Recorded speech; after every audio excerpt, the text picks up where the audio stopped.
ஏற்றதென்று மலரை படைத்தான்.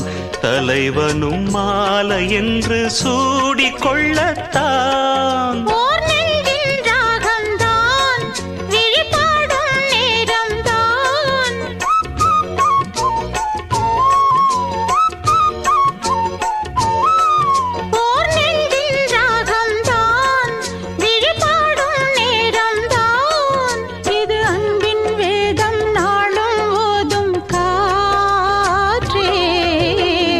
வைகை நதி ஓரம் பொன்மாலை நேரம் காத்தாடுது.